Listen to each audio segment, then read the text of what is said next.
Hi, everyone. Welcome to a new episode of Tech Can't Save Us podcast, brought to you by Literal Humans. I'm solo today. As always, I am Paul David, co-founder and CEO of Literal Humans. My good buddy and co-founder, William Gadsby Pete, is onboarding a new client, a lovely new HR tech client. So sad to miss him today. You can see the seat next to me, but on the other side of the fern is empty. But we're joined today by a fantastic guest who's going to talk to us about some really interesting stuff in the space of AI and data solutions. Marie Smith, CIO, Chief Information Officer, and co-founder at Data360. Welcome to the show, Marie. Thank you. Really good to have you. We had a really great kind of we just chatted for 15 minutes bantering, and then we chatted a bit before about all the things. So we're warmed up here. So really happy to have you on the show. And I meant to say Paul David. I'm used to saying David because my co-founder's name is David. My whole life I get Paul, I get David sometimes. It just happens when you have one of those names with it's a first name in every name. Your last name and your first name. Yeah. Your last name is the first name. Exactly. Yeah. I've been getting David a lot more late. Like the past week, it's been like consistently David. So I don't know what's going on, but we'll take it. First things first, Marie. Just give our guests a few sentence synopsis of who you are, what you do, and just so they can be introduced to you at a high level. Yeah. So I'm a super nerd supreme. Been programming since I was 9 years old. Started because of my mom. Happy Women's History Month. Happy Women's History Month. Yes. And I had a sort of auspicious childhood that really led me to being an engineer through and through, which we'll probably get into in some way. I started out my career with a company called AOL, if you remember You've Got Mail. Of course. How can we forget? Went on to work with some other companies, Universal Studios, MicroStrategy, which is business intelligence, and two little weird startups called Twitter and Facebook. Some lesser known tech entities, obviously. Yeah, a few weird little companies that nobody's heard of. That all led me to start Data360 with my co-founders after talking about data and this revolution that's happening right now. And we've been around 8 years. We've been talking about AI, and this is probably the first year people really know what we're talking about, kind of, sort of, because of ChatGPT. We have serviced over 10,000 customers. We're scaling up to service millions of customers this next couple of years, working with some bigger entities and agencies than Google and Microsoft. Amazing. Well, 10,000 is an incredible high watermark, and hopefully, you make your bigger goal. So, we wish you luck with that, of course. Yeah, it was a good test. Yeah.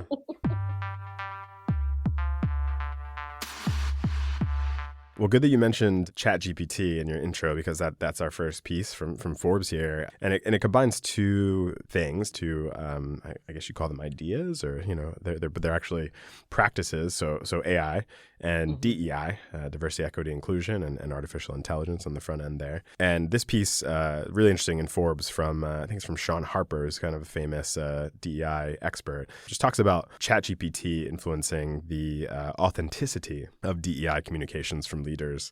I think there was actually a recent case of a CEO of a company using ChatGPT to write, I think it was his, I would imagine it's his, but I'll just say their response to, recent police brutality in the United States against Black folks, and sort of got caught up in that. But yeah, just curious to hear your perspective on how do we ensure the ethical and quote unquote authentic use of AI for communication workplace, and what do you think the implications are for DEI? Yeah, there's a lot to that. So I think, the biggest thing is we really have to have people that aren't so swayed by the people that fund them, and they actually can speak truth to power, which is very, very difficult because there's always a funder in the background that's sort of dictating how things go. How do we speak truth to power is going to be one of the biggest, I think, things that we focus on for the next, several decades. The second thing is really making sure that if you can establish a truth to power dynamic and you have a team that actually supports your organization, then it's a matter of fairly sourcing data. So you have to be open to a wider amount of data outside of those authoritative sources. We don't really know all the sources that ChatGPT was trained on, but I would guess that many of them were sort of the tried and true authoritative places, and some of the more authentic, less governed places for information to be that, where information is on the internet was not probably included. And so those are some of the things is you have to really cast a very wide net outside of the typical thoughts about where information comes from and where it should come from. It's good that you mentioned bias in general, right? But like the second piece we had you read was from IBM, just talking about accounting for racial bias and machine learning models, right? And Hmm. so like, like I guess a question there is, what do you think of the idea that like data itself can carry implicit bias? And I thought one of the more interesting elements of this piece from IBM was they were talking about specific projects meant to sort of remove bias from data sets that these machine learning tools are drawing from, and how you don't just need data science experts, you need linguistics experts and folks who understand the sort of cultural nuances that exist in language so that these data sets can be cleaned, quote unquote, as it were. So yeah, just super curious how you think about the how of removing racial bias from machine learning models specifically. Yeah, part of it is, kind of a third point, which is who do you have on the team? And you have to have people who represent a wide berth of the population, not just in the United States, but across, because we're very narcissistic here, but across the whole planet, right? And how do you capture that data? Where does that data come from? You have to have four things. You have to have a qualitative approach, you have to have a quantitative approach, you have to have a latitudinal approach, you have to have a longitudinal approach. If you don't have all four of those things, you're messed up when it comes to building models, right? And so mostly we have right now is a quantitative approach, right? I have so many records. I've looked at so many records and that's how I've trained my model. But there's not necessarily always a qualitative approach. It's just filters that engineers have built in because they think they should be there. And there's this theory of trust and safety across most of the platforms that are governed by mostly white males and with the usual smattering of people of color and women, which all that just doesn't work. Right? Is you have to have an actual scientific approach. It has to actually be neutral. You actually have to be able to speak truth to power, and you actually have to have a diverse team from a diverse number of backgrounds. I appreciated what you said too about like I think the qualitative approach and like really thinking deeply about like what different groups of people bring to various sciences, various disciplines and things like that. I got put onto, I don't know if you follow the In Those Genes with a G podcast, but it's an award-winning podcast about the genomes of Black folks infused with hip hop, but like connecting. And obviously like, Mm. among the Oh, sciences, like genetics, right, has been one of the most racist, arguably like professions, in history, but it's really like getting into it. And it's, the podcast is led by a Black woman, and just like seeing her sort of process this information and understand through her unique perspective, I think is so powerful and so rare that we get that. But I just think like, yes, like more of that, more of those types of angles into, okay, we recognize what the profession has been, but we can sort of take it in a different direction, and actually like understand real value out of what folks are bringing. Folks are bringing a different lens to these different professions, and not coming at it from a problematic racialized lens. So I think that's what you said is really powerful there. One of the pieces we shared with you was from Black Girl Nerds about, and that's like just the title of the piece itself is a provocative, interesting question.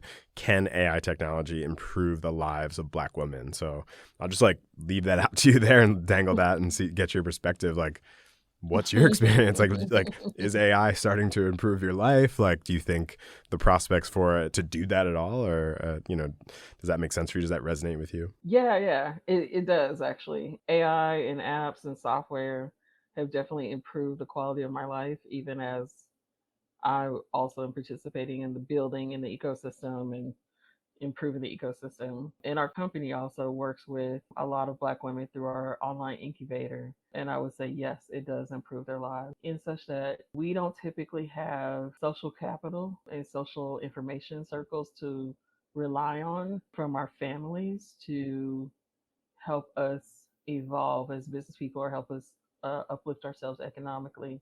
And so, what I've seen is specifically with Black women, Black people, and women in general, is we've been able to form these social circles through technology that have solved that problem. So I would say, yeah, AI has done that, through, just basic search engines, through apps, through now I've seen a lot of Black women entrepreneurs dive right into Chat GPT. They're totally excited. can we think of AI as like this rising tide that, yes, there's bias, there's algorithmic bias, which we'll talk about in a second, but like on some level, it's lifting all boats because it's providing people with this platform of work being done for you. I'd be curious to get your thoughts on that. Yeah, and really, something that I want to venture to measure at some point is most of women, Black women in particular, don't have teams, right? They don't have staff. They don't have the financing for it, or they don't have the acumen to know how to build a team. And AI is filling in that gap.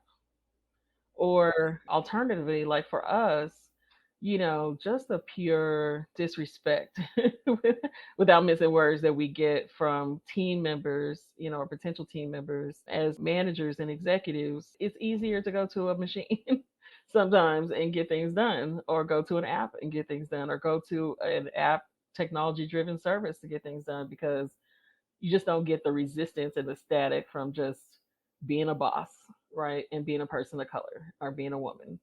Yeah, and it's particularly hard on like a small team. Like we feel this, we're only 9 people, but like, if you have a very small team and one person's not pulling their weight, A, it's like immediately obvious. Hmm. B, that weight is going to fall to other members of that team pretty quickly because it's going to be, really apparent that like someone needs to do the work and fill that gap. And C, I think there's like a relational piece too of like, oh gosh, like it's only 10 or 15 or 20 people. And like now I got to deal with so-and-so. And like, it's just a lot more proximate, like rather Right. than like a big company, it's maybe a bit easier to be sort of callous and not as connected to the person. I want to move us into just like learning a bit more about the work that you do. I mean, I guess first things first, like, would love to learn more about 360 Data. Do you call it 360 Data Solutions or just Data? Oh, sorry, Data 360. Data 360. So, and I know it's like dot solutions is the website, right? So in my head, I Yeah. keep wanting to Yeah, it's say, yeah, we actually have a new site, data360network.com, so people can got it. go Okay. more.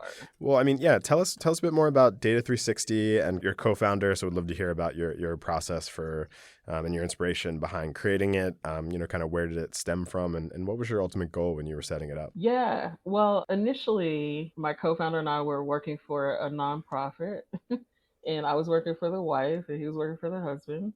Mm. And we started talking, and he was building his insurance business, and he thought, oh, I'd make a great insurance agent with him. And eventually I had to break it to him that yes, I'm a scientist actually. Mhm. And I do all this crazy tech stuff, and just went to one of the insurance meetings. I saw they were using like index cards to write down information, like pens, right?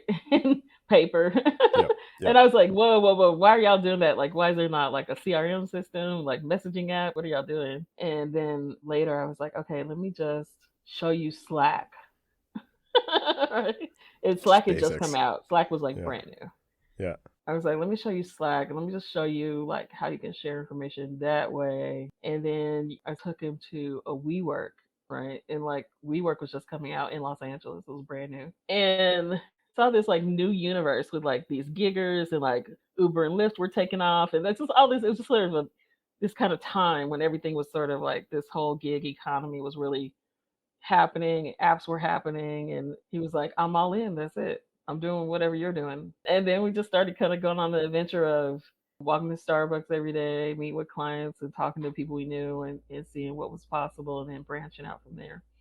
But our intention was to open up new economies.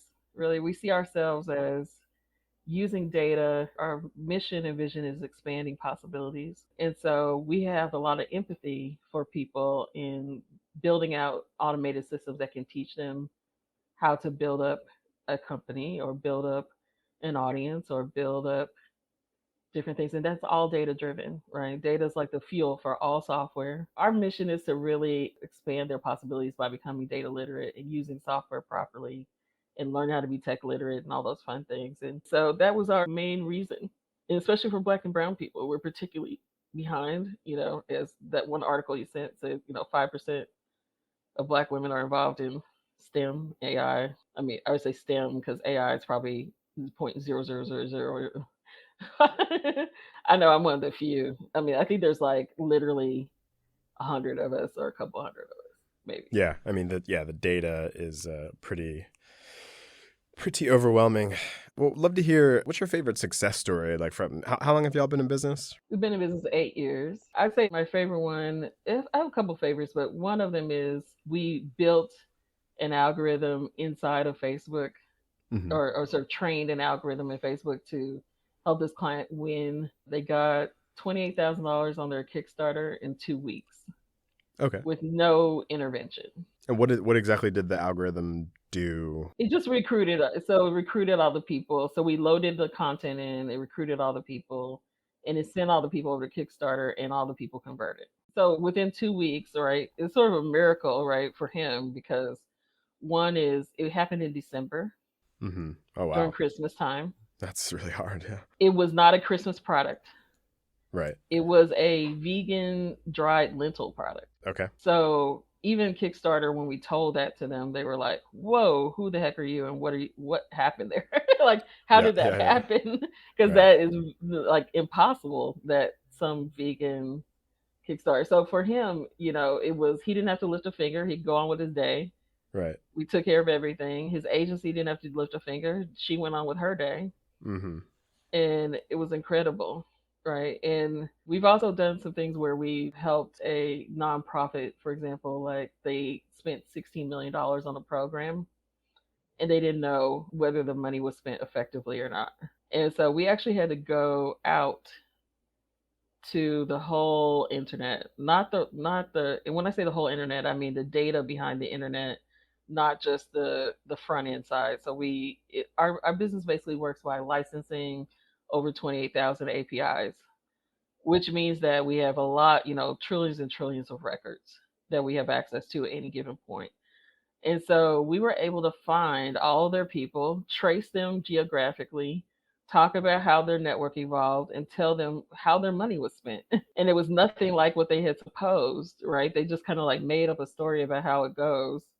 And we were able to send that into a very well known, powerful foundation. I mean, that's big. Like being able to tie someone who used to raise money in nonprofit context, like being able to tie it to, okay, we drove people, we got you traffic, but we also got you conversions. We got you dollars in the door. Like that is one of the most valuable, or probably arguably the most valuable Yeah. result, for that particular type of campaign. So kind of the flip side of that last question, what do you think has been your biggest challenge when building Data360? Besides racism and sexism. Yeah, setting those um, tiny things Setting aside. those two aside. I would say, the biggest thing has been really waiting for the AI conversation to emerge. We've been in this 8 years. We've been talking about AI and data forensics, data analysis, data management for a long time.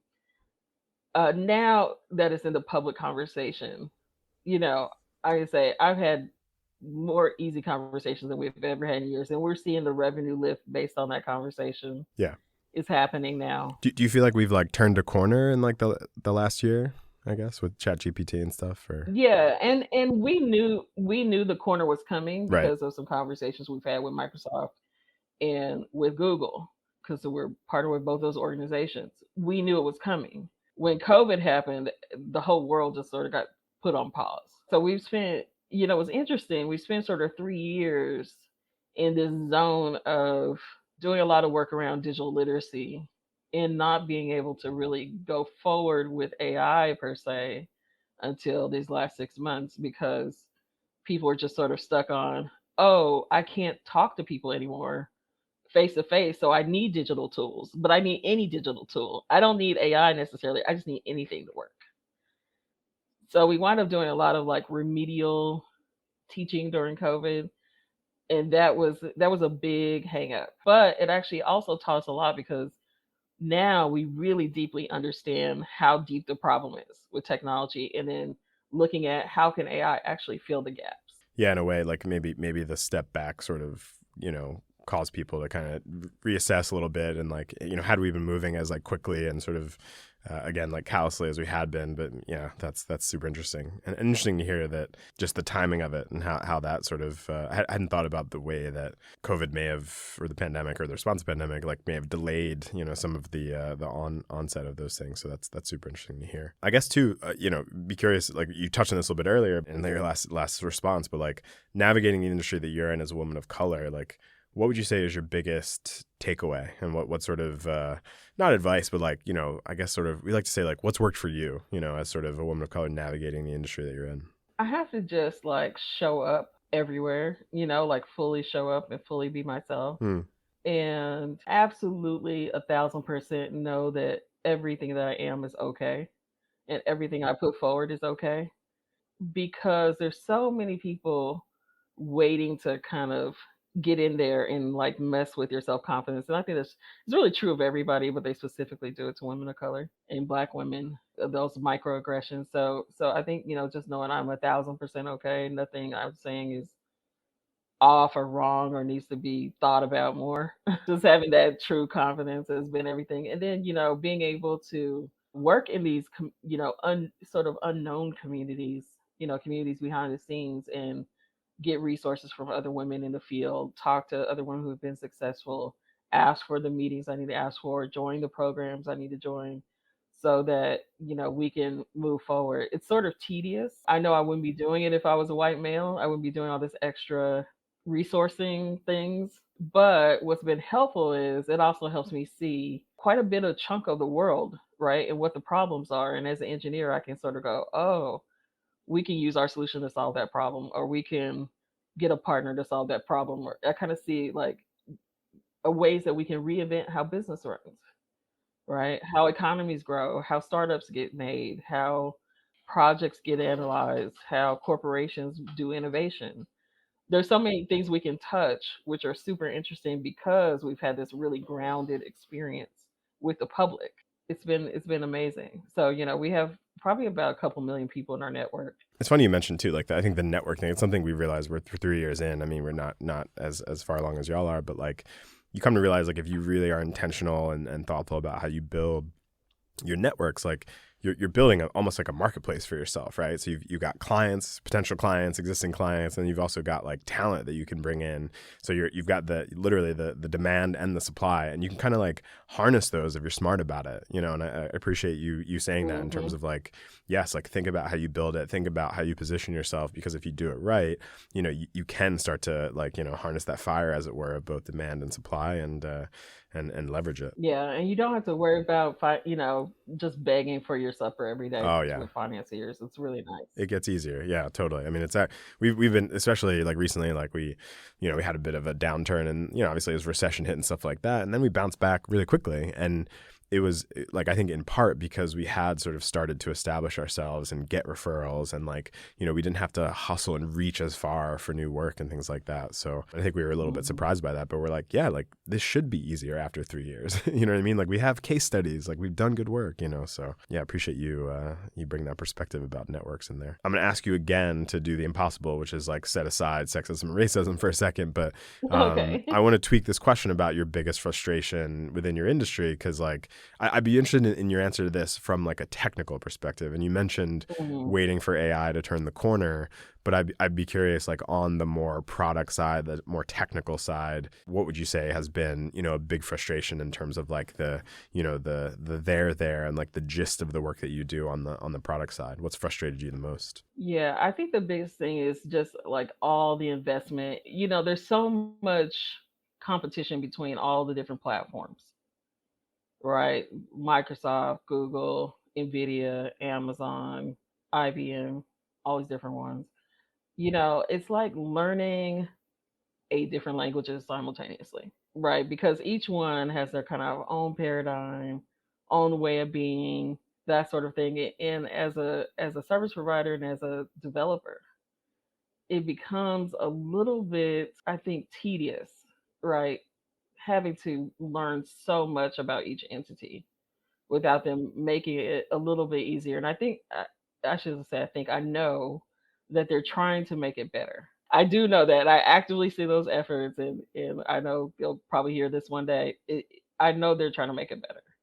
It's just been built up with these walls of insiders, right? And so it's like it's not that I can't get inside. I can get inside just fine.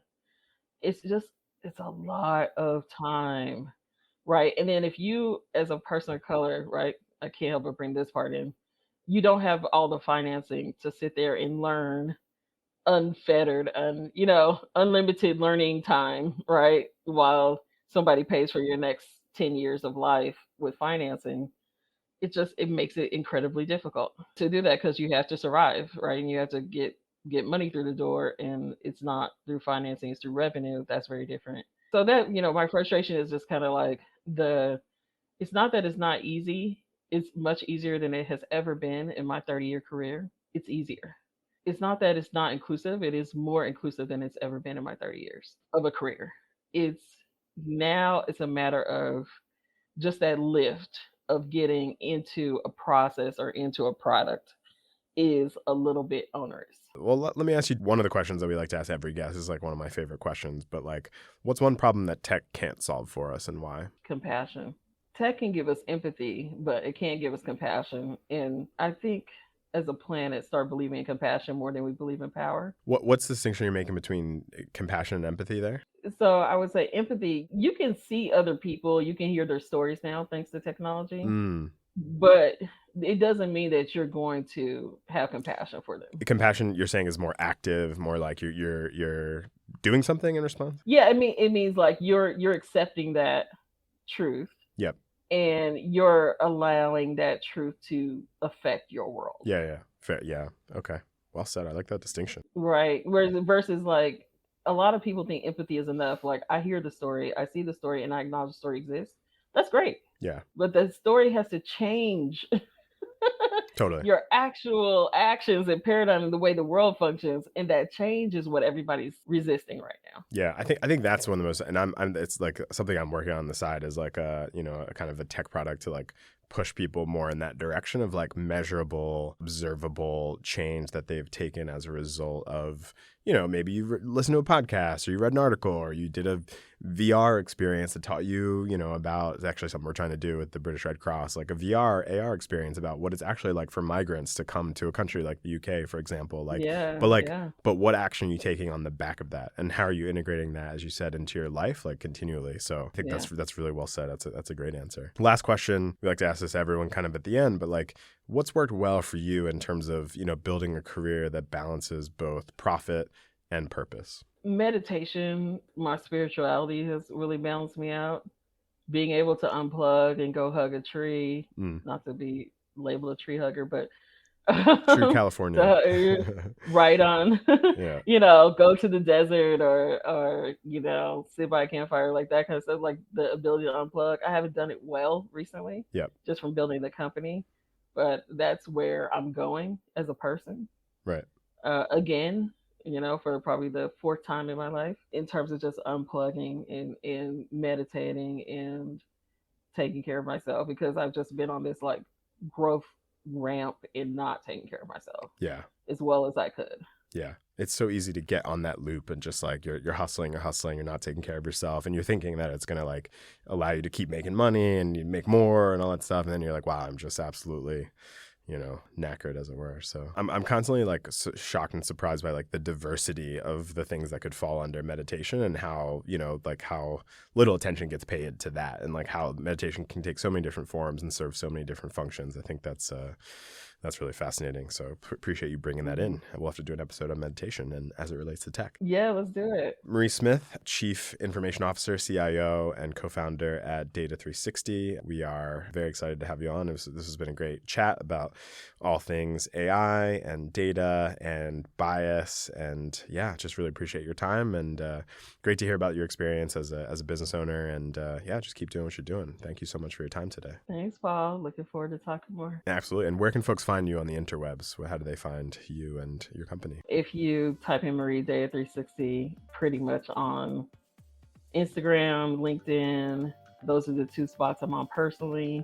And then Data360 Network or Data360 Solutions is also on Instagram, YouTube, now TikTok. We just started our TikTok. Medium, Twitter, all the major platforms, LinkedIn. Yeah, all the I think all the platforms except Snap. Sorry, Snap is our partner. We will get there. Sorry, We're almost there. All good.